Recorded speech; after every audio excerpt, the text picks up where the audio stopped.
Pelaksanaan Perintah Kawalan Pergerakan PKP selama 14 hari bagi menangani penularan COVID-19 memberi kesan kepada ekonomi negara. Kerajaan menganggarkan kerugian keseluruhan dalam sektor pelancongan mulai Januari hingga Februari 2020 sebanyak 3.37 bilion ringgit. Menurut Perdana Menteri Yang Amat Berhormat Tan Sri Muhyiddin Yassin, penularan COVID-19 menyebabkan pakej pelancongan dibatalkan dan menjejaskan mereka yang bekerja dengan syarikat penerbangan serta perhotelan. Susulan penularan COVID-19 di 140 negara di seluruh dunia, Kementerian Pelancongan, Seni dan Budaya telah membatalkan kempen Tahun Melawat Malaysia 2020. Menurut menterinya, Datuk Seri Nancy Shukri, pembatalan itu dibuat bagi memberi keutamaan supaya kesihatan, keselamatan dan kesejahteraan negara serta rakyat terpelihara. Semua penggiat industri pelancongan dan kebudayaan diseru mematuhi Perintah Kawalan Pergerakan, peraturan dan arahan oleh Majlis Keselamatan Negara (MKN) yang berkuasa ketika ini. Selain pelancongan dan penerbangan, sektor lain yang terjejas teruk ialah perusahaan kecil dan sederhana serta perniagaan perejitan. Terdapat kegusaran daripada rakyat apabila perniagaan terpaksa ditutup dan aktiviti perniagaan tidak dapat dilaksanakan. Sektor pelancongan adalah antara sektor yang teruk terjejas akibat wabak COVID-19 ini. Untuk mengaktifkan semula kegiatan industri pelancongan, beberapa langkah cukai akan dilaksanakan. Pertama, penjagaan di bawah industri pelancongan seperti agensi pelancongan, pengusaha hotel, syarikat penerbangan yang telah diberikan penangguhan bayaran ansuran ke atas anggaran cukai yang kena dibayar bagi tempoh 1 April 2020 hingga 30 September 2020 akan dilanjutkan tempoh penangguhan selama 3 bulan lagi mulai 1 Oktober 2020 sehingga 31 Disember 2020. Kedua, mengecualikan cukai pelancongan sepenuhnya bagi tempoh mulai 1 Julai 2020 hingga 30 Jun 2021. Dan ketiga, pengecualian cukai perkhidmatan ke atas perkhidmatan penginapan yang disediakan oleh pengendali premis penginapan dilanjutkan mulai 1 September 2020 hingga 30 Jun 2021. Dan keempat, pelepasan cukai pendapatan individu sehingga RM1,000 yang telah diberikan ke atas perbelanjaan melancong dalam negara dilanjutkan hingga 31 Disember 2021. Assalamualaikum. Segmen yang seterusnya ialah segmen Keratan Jurnal, di mana jurnal yang saya pilih ialah Impak Pembangunan Industri, Pelancongan kepada Komuniti di Pulau Langkawi, hasil karya Suhaya Samad, Muhammad Syaflin bin Sukor dan Norlidah Hanim Muhammad Saleh. Secara keseluruhannya, jurnal ini menjelaskan impak pembangunan industri pelancongan di Pulau Langkawi. Jurnal ini juga ada menyatakan bahawa sektor pelancongan merupakan salah satu sektor yang menjadi penyumbang kepada negara, di mana ia dibuktikan melalui sumbangan kepada pendapatan KDNK, iaitu sebanyak 58.3 juta ringgit Malaysia dan 24.71 juta pelancong asing pada tahun 2010 berbanding tahun 2000. Selain itu, sepanjang 10 tahun, berlakunya peningkatan terhadap pendapatan negara. Dalam konteks ini, peningkatan ini dirangsang oleh peningkatan jumlah kedatangan pelancong asing yang disebabkan oleh beberapa faktor seperti Malaysia yang kaya dengan khazanah alam semula jadi yang cantik. Salah satu impak yang jelas adalah perkembangan industri pelancongan. Hal ini demikian kerana ia telah berjaya menawarkan peluang pekerjaan yang banyak kepada penduduk tempatan dan sesuai untuk semua kategori. Ia juga memberi peningkatan pendapatan kepada penduduk tempatan. Hal ini demikian kerana berlakunya peningkatan peluang pekerjaan dan upah yang berpatutan dengan penduduk tempatan. Akhir sekali, mengurangkan kadar pengangguran negara. Disebabkan wujudnya peluang pekerjaan yang banyak mengikut taraf pendidikan, sama ada kerja yang disediakan oleh pihak kerajaan ataupun pihak swasta. Tambahan lagi, ia juga memberi peluang kepada peniaga-peniaga kecil untuk melakukan perniagaan di sekitar kawasan pelancongan. Sekian, terima kasih.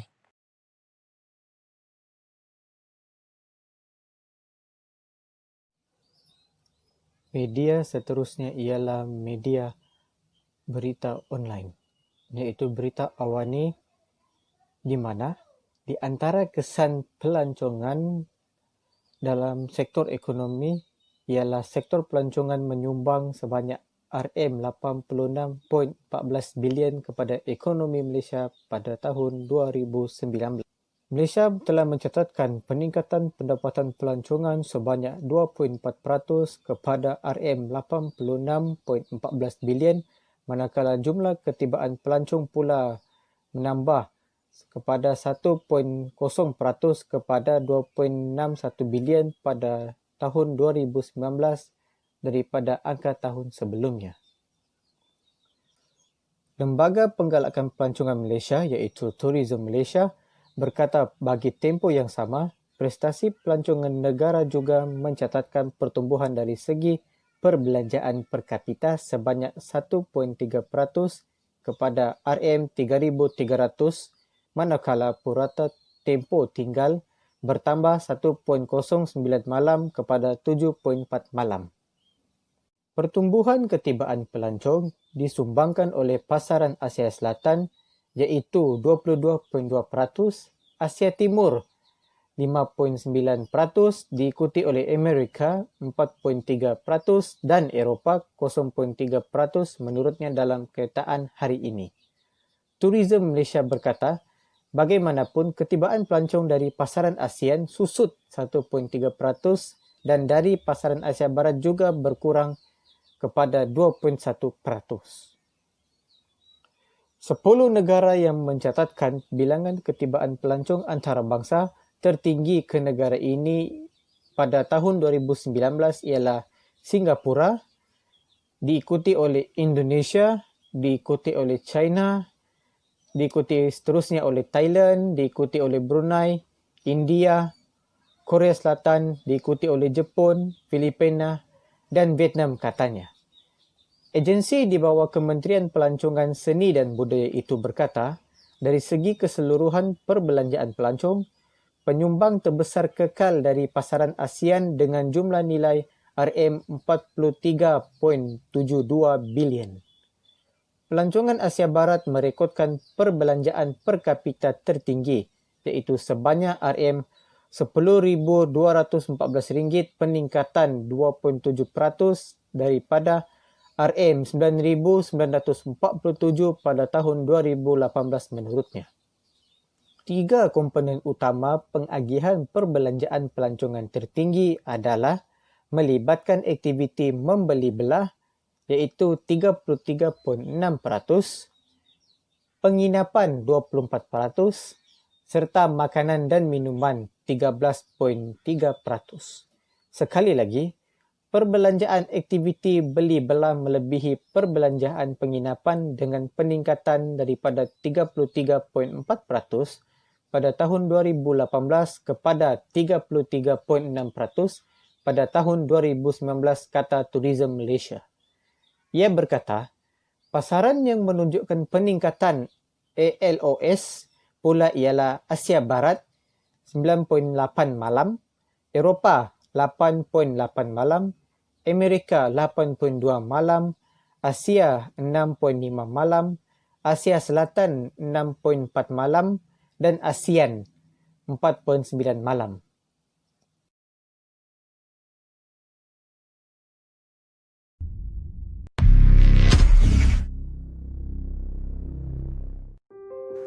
Sejak awal Januari 2020, coronavirus atau COVID-19 bagaikan satu petaka yang melanda industri pelancongan dunia termasuklah industri perhotelan.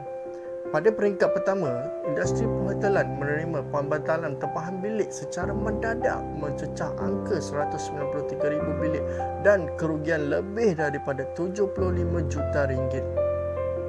Hal ini menyebabkan semua hotel tidak dapat beroperasi sepenuhnya dan kerugian lebih daripada 500 juta secara keseluruhannya industri perhotelan di Malaysia.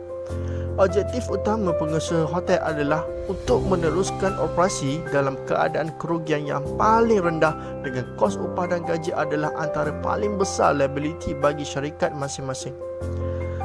Setakat 20 Mac 2020, sebanyak 2,041 pekerja hotel telah diberhentikan secara keseluruhannya. Industri perhotelan di KL paling terkesan dengan kerugian bernilai 24 juta ringgit dan diikuti Sabah sebanyak 11 juta dan Selangor 9 juta ringgit. Untuk bulan April, Mei dan Jun, kita harus tunggu dan lihat sama ada virus COVID-19 ini dapat dikawal ataupun tidak.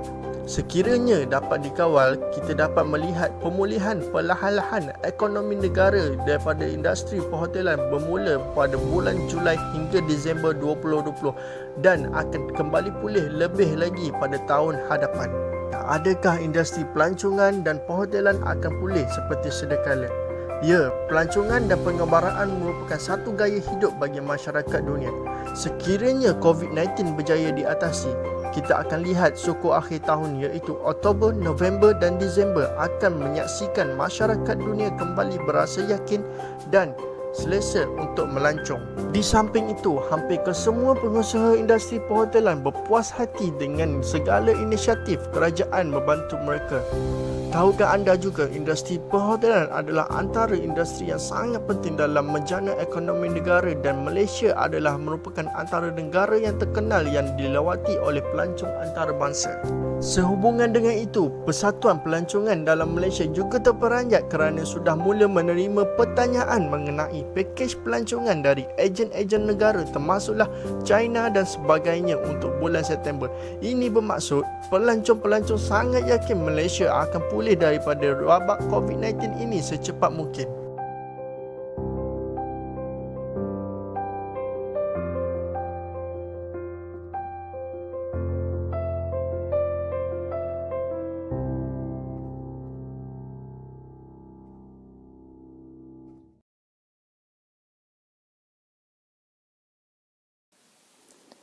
Hi again, everybody. So last time we talked about the good things that tourism can bring us, how it can help us grow and what benefits it brings. And today we're going to talk about the other side, which is the negative effects of tourism. So this presents the biggest challenge to tourism as it's important to balance both the positives and negatives. So we have to understand, although there are good things, some really good things about tourism, there are actually some negative impacts as well. And those impacts come under the same categories that we talked about last time, which were economic, so anything financial, social, and also environmental. So like benefits, negative impacts of tourism can be categorised in these three categories. So first we'll talk about the negative impact that tourism can have on economic factors. So the first negative impact that tourism can have is that it leads to an increase in price for local goods. So that is problematic because tourists will obviously pay more for goods that they need because they're on holiday. You're more likely to spend more. But this is a problem because it makes local products too expensive for local people to buy. So if people live in a tourist area, their products are much more expensive than those people who don't live in a tourist area just for the fact that tourists will pay more for those products.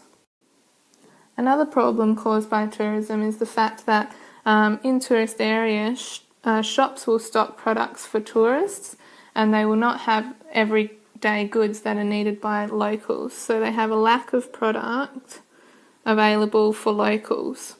So in tourist areas you'll find a high concentration of souvenir shops, fashion shops, electronic shops, but you'll find a low concentration of things like supermarkets, chemists and other necessary items that the locals need. So it makes it more difficult for people who live in tourist areas to access the everyday products that they need. Another economic impact of tourism is on housing prices. So in areas that are popular tourist destinations, housing becomes very, very expensive and it becomes difficult for local people to afford. So what we've got over here is a picture of Malibu. Okay, and of course there are people who are from this area that cannot afford to buy the houses there because they're worth millions and millions of dollars because it's popular for holiday accommodation. The last economic problem that we'll talk about is to do with jobs. Now I said in the last video that tourism has a positive impact because it creates jobs, but sometimes these jobs are problematic because they're seasonal jobs. We all know that there are nice times of the year to visit places and there are not so nice times to visit places due to the weather or things. So because of this, jobs become seasonal in that they need more people during the high season and less people during the low season. So during the low season, a lot of local people who are employed in the tourist industry lose their jobs or have a reduction in income because these jobs are seasonal. And also these jobs are often low paid with long hours. So that creates a problem for local people wanting to work in the tourist industry. Open up your mind and see like me.